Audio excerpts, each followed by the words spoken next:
magic dust for my trip up the beanstalk. Let's see, what did the giant say? It was fee, fi, fo, fum, magic dust, and play the sun.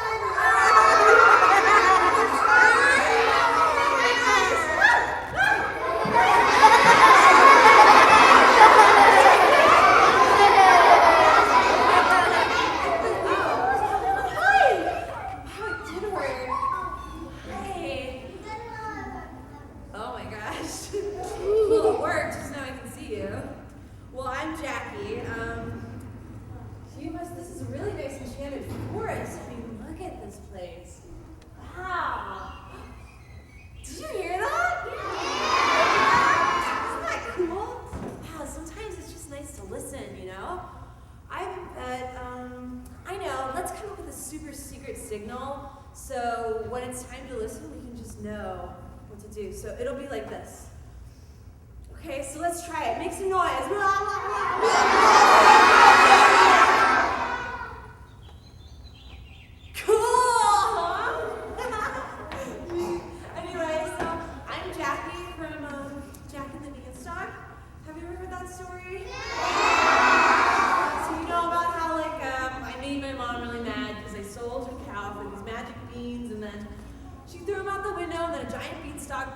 And then I climbed it, and then I met this giant who wanted to eat me.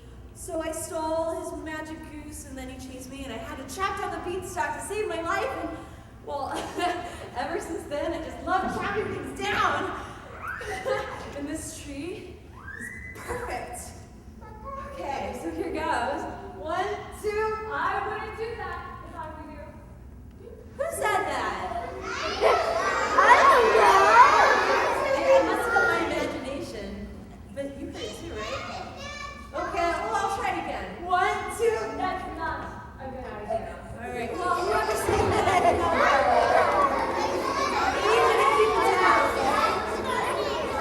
It's very delicate work. I have an axe. 1, 2. Stop. Okay, now come on.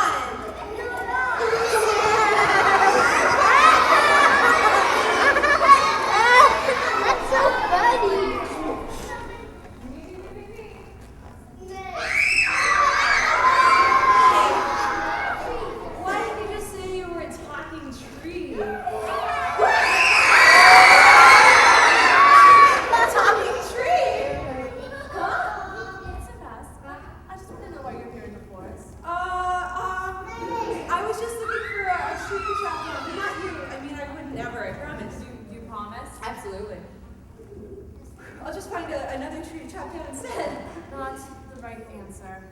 Ugh, I don't like coming down to talk to you humans. I'd rather talk to the birds, the squirrels, and the worms are more pleasant. But I see that I have to teach you a lesson, so hold on just one moment. Ooh, now's my chance to get away.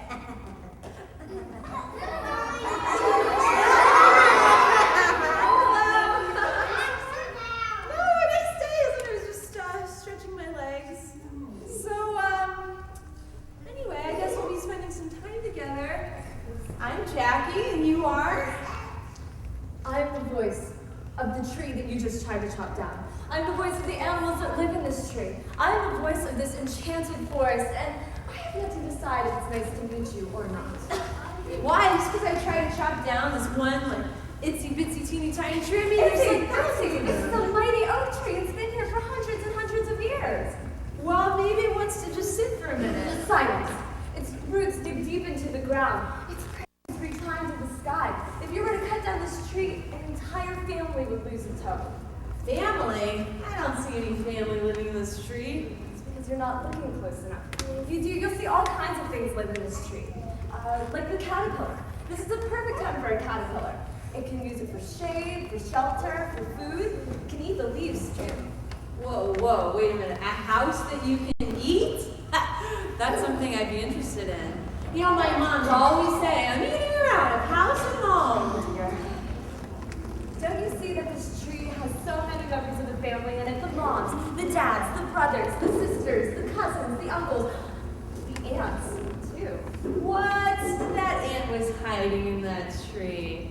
Jackie, That's a big idea. in our enchanted forest, there's life everywhere. Under every leaf, in every corner, when you look around, there's life all over the place. Oh, yeah? Even under rocks, too? Even under rocks.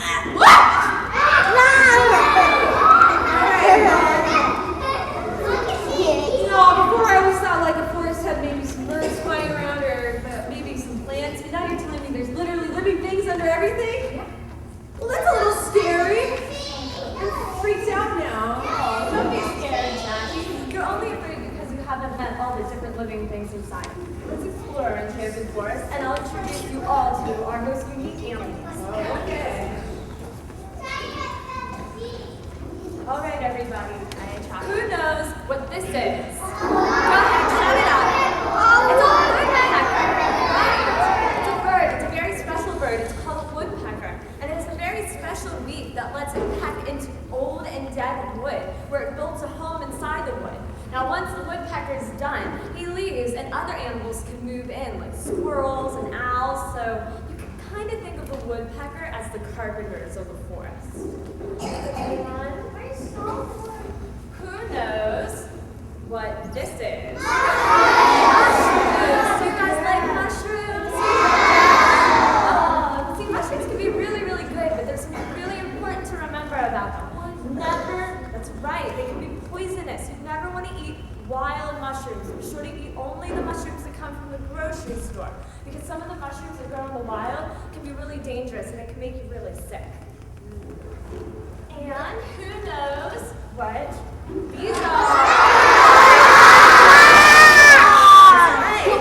We got a ladybug, we got caterpillars.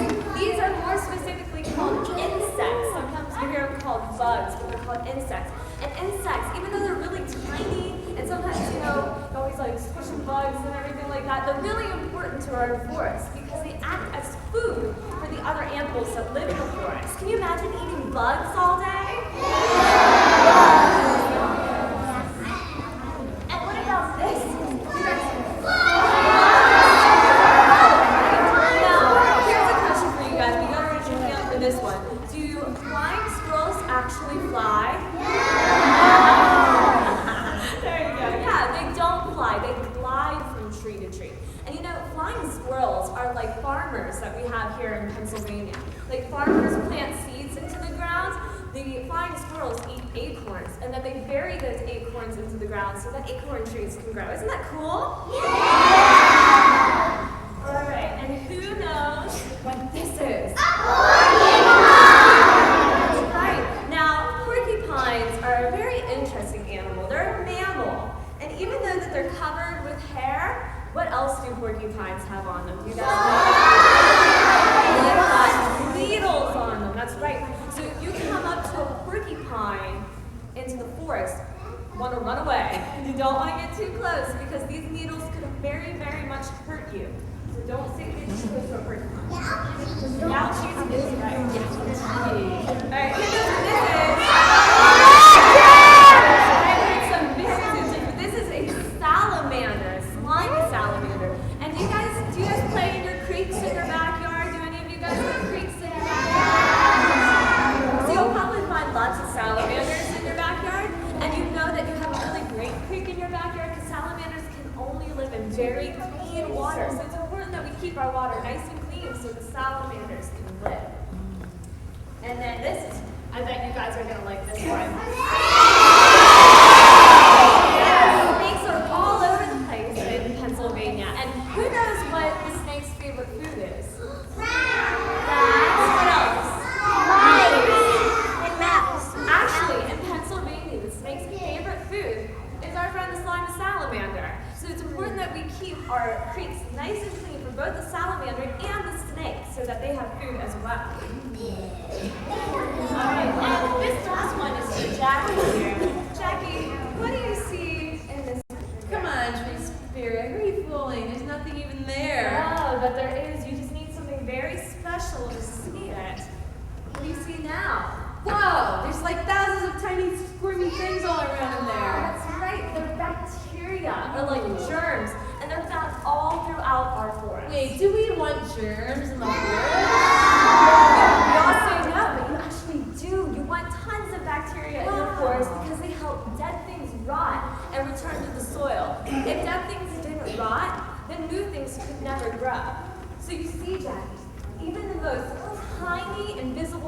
important to our forest. From the tiniest bacteria to the tallest trees and the biggest animals. Now, I'm going to need some help from my wood elves here. What are some other animals that you can find in the forest? I'm going to call on you, so don't shout them out. What's an animal that you can find? A deer. What about you? A what? Okay. And what about you? A squirrel? Right there in the Palomalo jersey. Frog, yeah. What about you with the horse, with the magnet on? A snake, very good. What about you, Jackie? What are some other animals that you can find in the forest? I can think of some more. There are mice and lice and owls and fowls and raccoons and baboons. Well, maybe not baboons. But there are foxes and turtles that live in boxes and mountain cats and bobcats and big fat rats. And I think I can hear, very near, a big and beautiful gentle deer. These things I know live in the enchanted forest, making life wonderful for all of us. Excellent, Jackie. Very good. Yeah, there are tons of things now you can see that live in our enchanted forest. So if we were to cut down our mighty oak tree, where would all the members of the family live?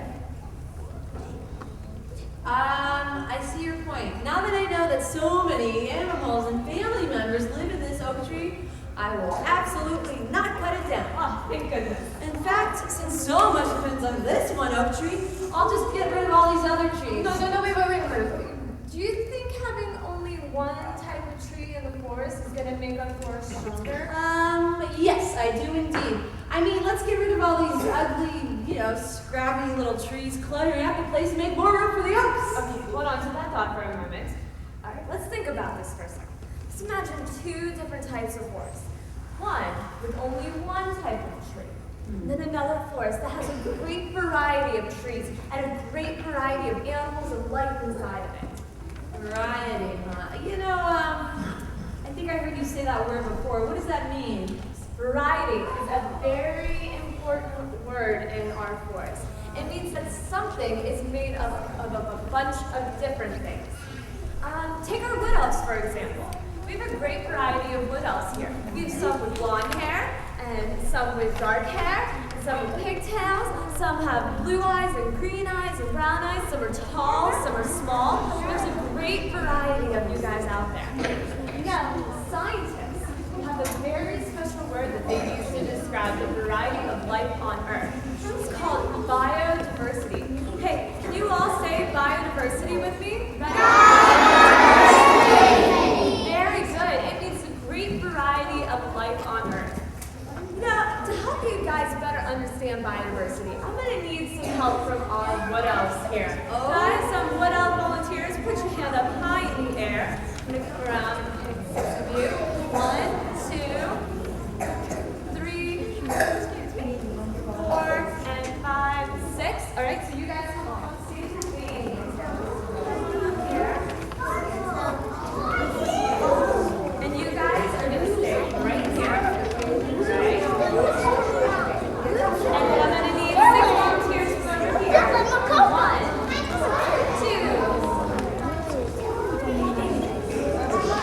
2, 3, 4, 5, 6.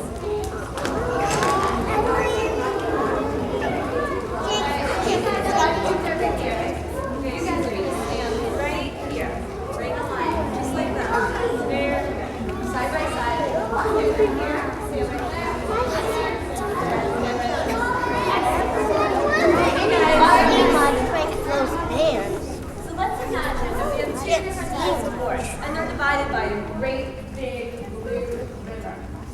Alright? On this side of the forest, we have trees that are made up of every different type of color. We have brown trees, yellow trees, red trees, blue trees. There's a great variety of life in this forest. Now you guys will know what color tree you are because of the color leaf that you're holding, okay? Then over here, we have a very special forest. This over here is the purple tree forest. And it's made up of only one type of tree, the purple tree. You guys know that you're purple trees because you have purple leaves in your hand. Now this forest is made up of only purple trees and nothing else. Oh, okay, so the purple tree forest doesn't have any variety because it only has one type tree forest is made up of only purple trees, there are some very special things that live inside of it. Like the purple pileated woodpecker, which can only peck into purple wood. And we have the lavender lizard, which can only find shade under purple leaves. And Jackie, we have the lilac lima bean, which can only grow in soil that's nourished by purple wood. Now, these things are only found in the purple tree forest and nowhere else. What does that lilac lima bean taste like? Why don't you try it? Well, it doesn't look like a normal lima bean. Tastes like one gross. I don't think you like the purple lilac lima bean too much. Alright, so this is how this game works. I need you guys to put your heels up high in the air like this and make like a tree. You guys can just do that. And wave your arms up like this and make like a tree. Now remember, with me, you guys are quiet. Stay. There. Alright. So life has gone on in our forest for years and years and years. Life is very happy. Nature, I need you guys to be quiet. Alright. Life has gone on in these forests for years and years and years. In nature, there's tons of variety of life, and all the animals are very happy. When, one day, the big, blue, tree-eating beetle comes into the first forest, finds the blue trees, and gobbles up all the blue leaves. So if you're holding a blue leaf, you're going to need to sit down. Now, it's a shame we lost our blue trees. But it's okay, because we still have yellow, brown, and red, and orange, so our forest is going to be just fine. But the big blue tree-eating beetle, he's still pretty hungry, so he heads on over the river into the purple tree forest where, on happy days, there's not a single blue tree in sight.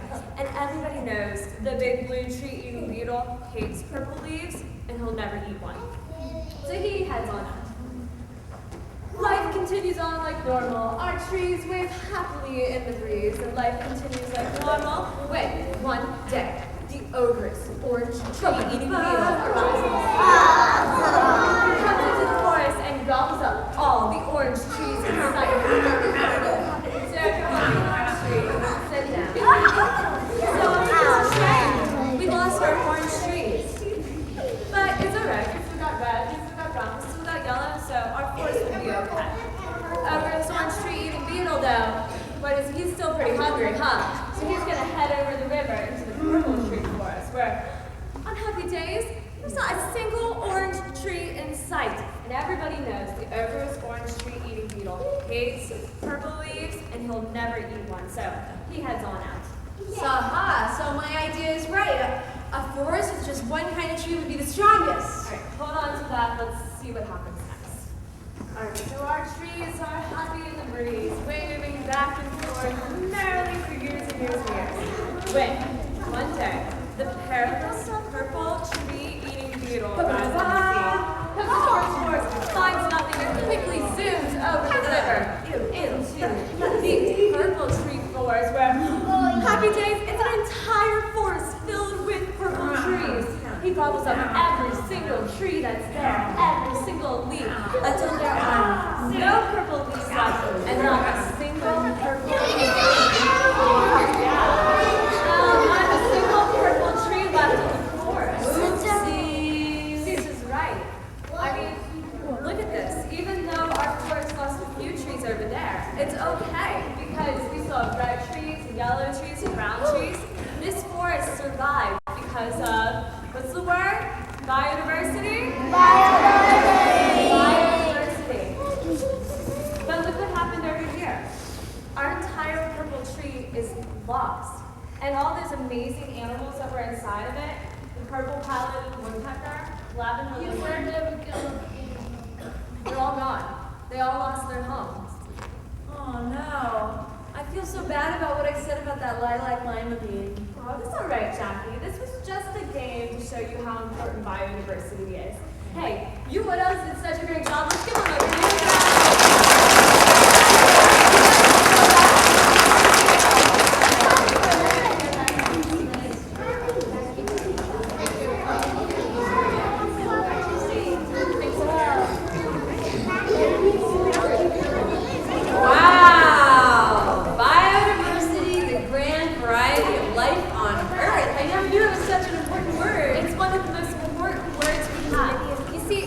Biodiversity helps make our Earth strong. And the more variety on Earth that we have, the healthier our planet is. Not only that, variety makes our world exciting. Let's imagine what life would be like without any variety. Okay. Yes. What's your favorite type of food? Easy. Ice cream. Oh, ice cream. Who here likes ice cream? Oh, yeah. Oh, yeah. Love ice cream. I like ice cream. Now, let's imagine. Everybody likes ice cream. Everybody likes ice cream. Now, let's imagine that ice cream is all you ever get to eat for every single day for the rest of your life. Whoa. Ice cream for breakfast. Yeah. Ice cream for lunch. Yeah. Dinner. Ice cream for after school snack. Ice cream for after school snack. Yeah. Ice cream morning, noon, day, and night. Now it's been a week, and all you've had is ice cream. And then it's been a month, and all you have ever had to eat is ice cream. No chicken nuggets, no French fries, no cookies, no chocolate, no cupcakes. Now it's been a year, and all you have ever had to eat is ice cream. Oh my gosh, I would even eat a lilac lemon now. Of course you would, because eating one type of food is very boring. And not only that, you're going to be really weak too, because one type of food isn't going to give your body all the vitamins and nutrition that you need to be healthy and strong. Hey, here's another one. Now, I want you guys to think this in your head. Don't shout it out, but imagine your favorite toy that you have. Now imagine that this is the only toy that you ever get to play with for the rest of your life. Oh no, I just thought about, what if we only had one song to sing, or one movie or cartoon to watch, or one outfit to wear, or oh my gosh, what if we only had one friend to play with? It would be terrible to not have any variety in life. And if the Earth keeps losing its variety because of humans, we're losing our variety every single day. Wait, the Earth is losing variety because of us humans? No way. Humans would never rid the world of variety. Okay, well, while you think about that, do you want a drink of water? You look kind of thirsty. I am a little. Here, one mountain stream fresh water coming right up. Do you want a little sprig of menthol? Ooh, nice touch. Go. And what about a little dash of poison? Wait, hey! Do you want some more? No! Ew, I'm not gonna drink poison. That's what we drink. It's what all the plants and animals and what else do? You have to drink the water that comes from nature, even when it's been polluted by factories and stores and garbage. Oh, wait, you actually drink that stuff? We do. And it's hurting us every single day. Some of us are losing our homes because of it. Some of us are even dying. Dying? Because of humans? Oh, God. You know, that just makes me sick. Humans should just leave the world to all you wild things. Check it out when it's all better. Why not? Okay, let's think about what we know about our enchanted forest and how every living thing inside of it is a member of the forest, and every living thing is a part of the family. Now, let's imagine our Earth. And its family, how do humans fit into it? Is it that we humans are also part of the world's family? Exactly, very good. You can think of the Earth as a giant wheel, with every part connected to each other. Now, these parts are made up of the clouds, the mountains, the trees, the oceans, the lakes. And don't forget the humans. The humans, too, yeah. Everything is like a wheel. Now, let's imagine that we take one of those parts away. Say we cut down all the trees in the forest, and so there's not a single forest left. How would our world turn out? Sounds like we have a flat tire. And what if we polluted so much of the water that we could no longer drink it? How does our world turn then? Ew, it's not even a flat tire, it's like a broken wheel. If that really happened to our Earth, could it break like that? If the Earth loses its variety, the world will become just like a broken wheel. Well, I don't want that to happen. What can I do to change that? You have to change the way that people treat the Earth. Shit. How can I do that? I'm just a kid. Nobody's gonna listen to me. But you can. You all can. And you can start with yourself. And start with something very simple. Okay.